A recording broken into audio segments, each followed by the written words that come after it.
Welcome to Maryville, Missouri, a charming small town in the heart of Nottoway County that's full of history, Midwestern character, and community pride. Today, we're taking a walking tour through some of Maryville's most interesting landmarks and stories, from its early frontier beginnings to its role as a thriving college town. Maryville was founded in 1845 and named after Mary Graham, the wife of the town's first postmaster. That was a rare honor for women at the time. The town quickly became the county seat of Nottoway County, and the courthouse square remains the heart of local life to this day. Just a few blocks from here sits Northwest Missouri State University, founded in 1905, and is known as the birthplace of the Missouri State Arboretum and also home of the Bearcats. The university has shaped much of Maryville's growth and culture for more than a century. If you want, look in the description, and I have a tour of the campus itself. As we walk through the town, we'll explore historic sites, some beautiful architecture, and some local favorites that give Maryville its warm, small-town charm. Whether you're a history lover, a traveler, or a Northwest alum coming home, this tour gives you a deeper look at what makes Maryville so special. Our first stop on our tour is where Chris and Kate's crew opened the downtown location here in Maryville in 2022. Now, this isn't the original store for the building, but it does have serious character and a connection to the larger story of the brand. Chris and Kate's traces its roots back to St. Joseph, Missouri, which is about 45 minutes or so from here, when they opened their first store in 1977. Yes, Chris and Kate are sisters, and their parents opened their original business back in St. Joe. The building that we see today actually was a Twisty Treat store that opened in 1993. When Chris and Kate took over, they leaned into a very fun retro vibe. Think kind of 50s and 60s drive-in style, with Elvis Presley on the wall, vintage signs, loudspeaker tunes. But it's more than just ice cream. It's a little bit of nostalgia, a hangout spot for students at the university, and a place you can bring your family or friends and enjoy a great experience.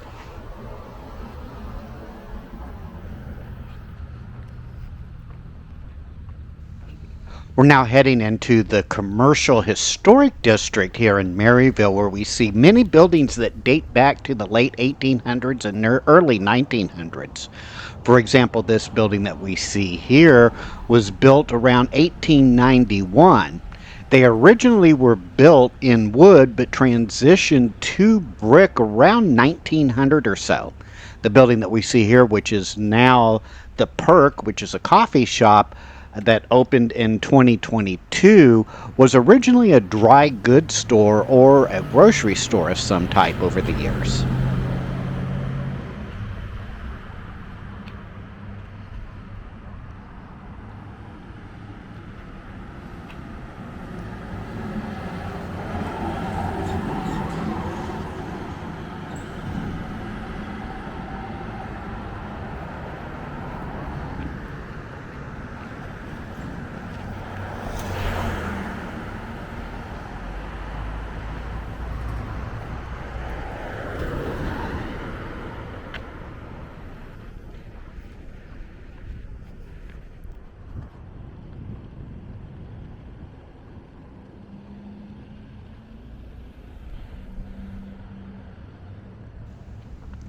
If you've ever driven through downtown Maryville, you probably noticed this red brick courthouse standing proudly in the center of town.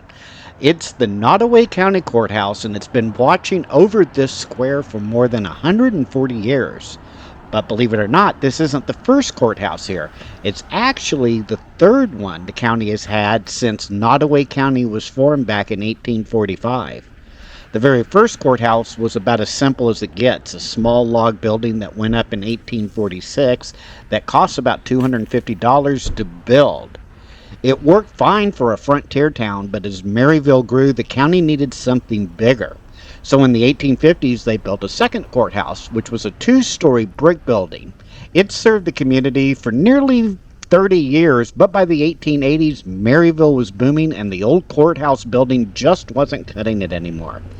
That's when the plans for this current courthouse that we see today began. Construction started in 1881 and wrapped up around 1883. The design came from the architectural team of Edmund Eckel and George Mann out of St. Joseph, Missouri, the same George Mann who would later design the Missouri State Capitol in Jefferson City, Missouri. They went all out on this one. It's a high Victorian Italianate style with red brick hauled from St. Joseph, sandstone trim from Parkville, Missouri, and a clock tower that still dominates the downtown skyline. Back in the day, that clock had to be wound by hand every single day until an electric motor was added in the 1940s. The courthouse has seen a lot of life: court trials, county fairs, community events, and generations of locals walking through its doors.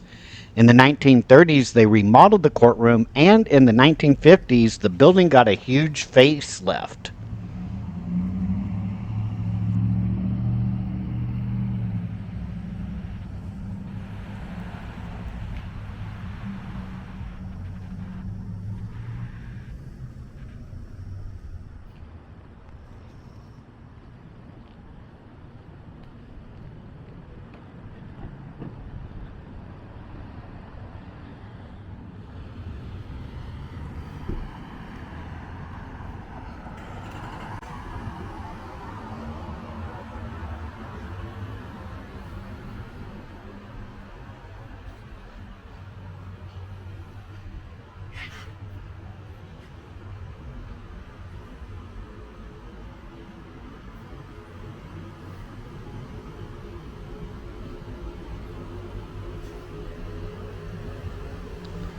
While this cute little pocket park is one of the newer additions to downtown Maryville, what's inside it actually helps tell the story of the town itself.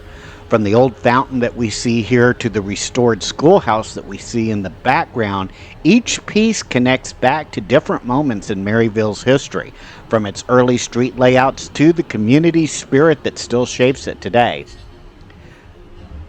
The idea for this park first opened around 2014 when they had a space to actually put the park in.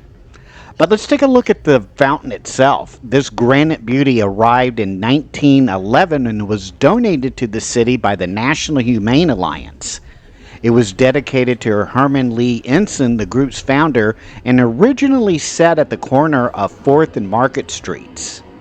Back then, though, it wasn't just a decorative fountain. It was a watering trough for horses, dogs, and other animals passing through town. Most of the work to bring the fountain here was done by a local woman, Mrs. E.J. Orer, who reached out to the Alliance's representative in New York City to make it happen. Over the years, the fountain moved around quite a bit. In 1925, it was relocated to a small park near 4th and Dunn Street, where local college students were known to pull pranks, dyeing the water red or adding soap for a bubble bath effect. It stayed on the campus until 2017, when the university itself decided to give the fountain back to the city, giving it a new home and a second life as the park's main attraction. On the very west side of the park stands another important piece of history, the Happy Hollow Schoolhouse. Originally located east of a small settlement called Xenia, a community that's largely disappeared with time, the schoolhouse once served as a Christian school and gathering place for local families. After the Civil War, Elder Thornton Fakes, a devoted preacher, settled in Xenia and helped organize the congregation that met right here in the Happy Hollow Schoolhouse. Years later, in 1959, Mr. and Mrs. Ed Reynolds purchased the building with the idea of giving it back to the community to use as a meeting space or event space. When the Pocket Park project finally came together, the old schoolhouse project was restored with help from students at Northwest Missouri State University.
Here at the northeast corner of Buchanan and 2nd Streets, it was originally a residential area until 1904 when the Carnegie Library was built. The Andrew Carnegie Foundation donated $14,000 in order to start and build the library. Between the years of 1886 and 1919, the Andrew Carnegie Foundation donated over $40 million to libraries across the country, and the Maryville Library was just one of over 1,600 libraries aided by the foundation. Unfortunately, the library caught on fire in 1952 due to an overheated furnace, and the institution lost about 3,000 books. The library remained where it was for another decade before it was moved in 1962 to the old post office building on Main Street that we'll see a little bit later in the video. The pillars that we see are the original pillars that stood at the entrance of the old Carnegie Library and are now on display.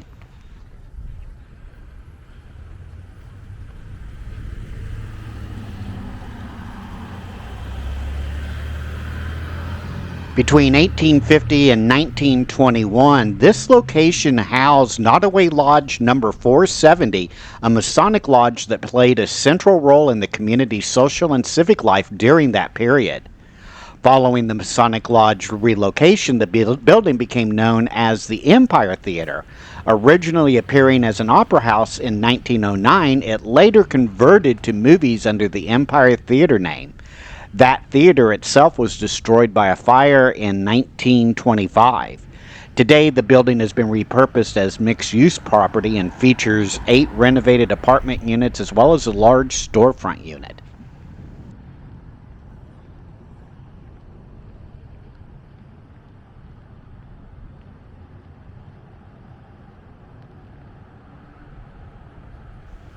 First United Church here in downtown Maryville stands as a testament to the enduring presence and influence of Methodism in the community.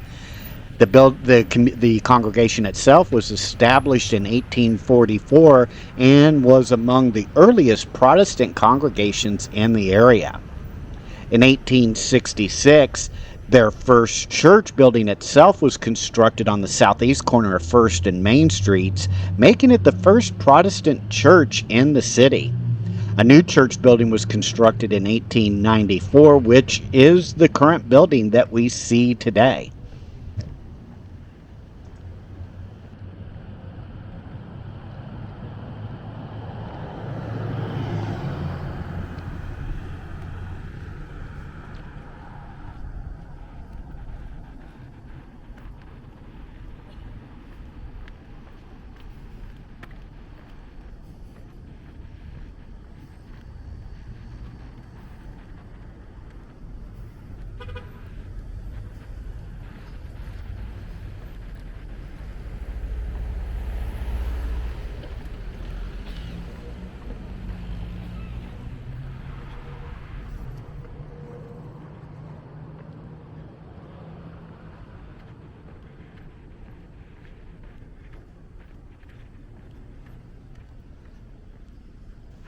I originally thought this was the Robbins Lighting Company, but it's actually the Robbins Lightning Company, a company that was established in 1900 that specializes in lightning protection systems, including lightning rods, ornamental weather vanes, and directional arrows.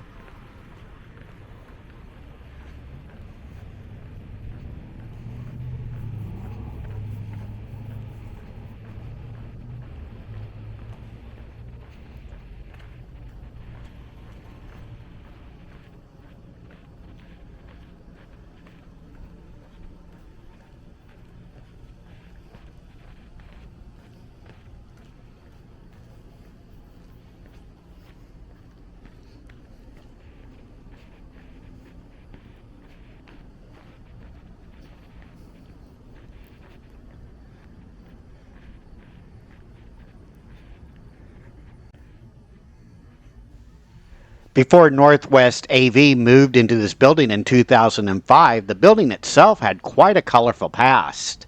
It was home to a string of businesses, most famously saloons. The most well-known of them was Kane's Saloon, which opened in 1902 under John Kane and Adolph Lippman. It quickly gained notoriety for illegal activities, especially selling liquor to minors, which led to frequent arrests of bartenders and even the owners themselves. Despite all the controversy, Kane was determined to keep the saloon running. He consistently fought to renew his liquor license, and most of the time he got it. The saloon became a hotspot for crime, from robberies and fights to heated disputes among bartenders. One bartender, Frank McLean, even had to defend himself from a triple attack at one point. When the saloon's owners were arrested, they often posted bonds, sometimes as high as $2,700. The saloon itself briefly closed in April of 1916 with the arrival of Prohibition, but even that didn't stop its long-standing presence. Remarkably, Kane's Saloon celebrated its 50th anniversary in 1963. Before Kane's ownership, the building had been a hotel owned by Mrs. Martha K. O'Reilly, who lost that hotel in a lawsuit.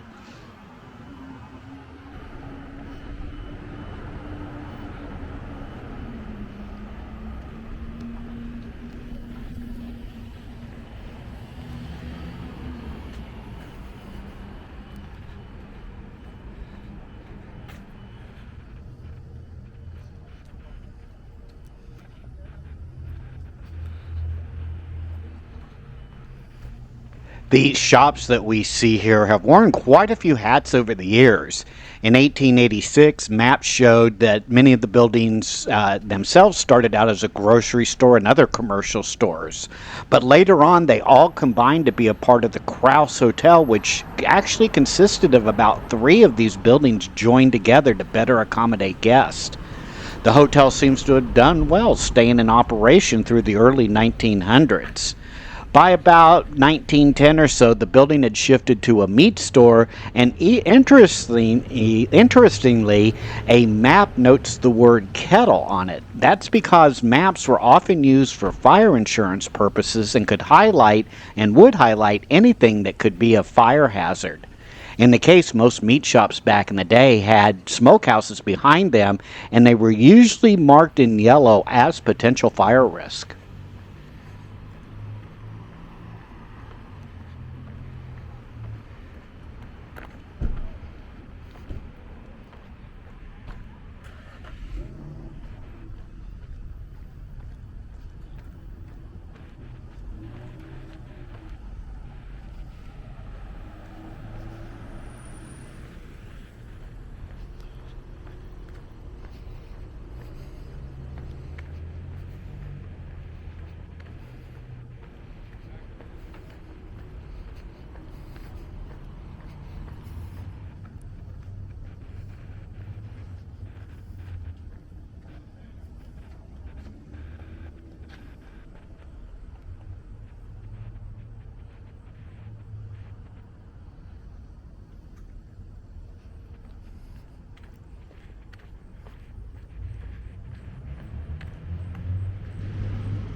The building that we see in front of us is now home to Willow and Elm, which actually started out as 2 separate stores in this building in the 1800s. Doing great.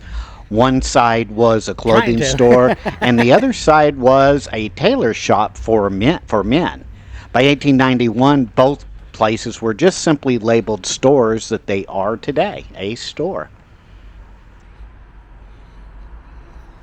Across the street from us, this bank building that we see has a rich history that reflects the town's growth and development over the years. Originally, the site was home to the First National Bank of Maryville, which was chartered in 1885 and operated until it was liquidated in 1913. The bank issued various types of currency during its operation, including $5 and $10 notes, with notable signatures from bank officials such as Joseph Jackson Sr.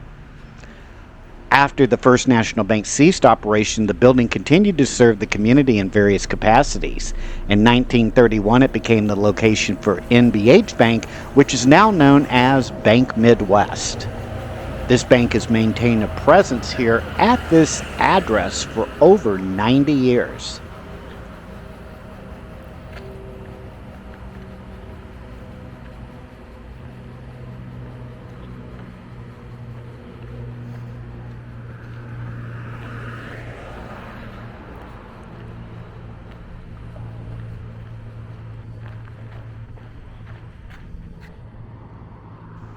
The Maryville Public Library has a rich history that mirrors the development of public libraries here in Maryville, Missouri. Before the establishment of the current library, Maryville residents had access to various informal reading materials, including private collections, traveling libraries, and reading rooms. These resources served the community's educational needs, but there was a growing recognition of the need for a dedicated public library to serve the expanding population. In 1905, as we mentioned earlier on our tour, The Maryville Public Library opened its doors at the corners of Buchanan and 2nd Streets thanks to a generous $15,000 donation from industrialist and philanthropist Andrew Carnegie. By 1962, that building, which had been damaged in a fire, had outgrown its capacity, and the library board acquired the former Maryville Post Office building here at the corner of 5th and Main Streets for its new library and growing collection.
I hope you've enjoyed this Wandering Walks of Wonder tour here in downtown Maryville, Missouri.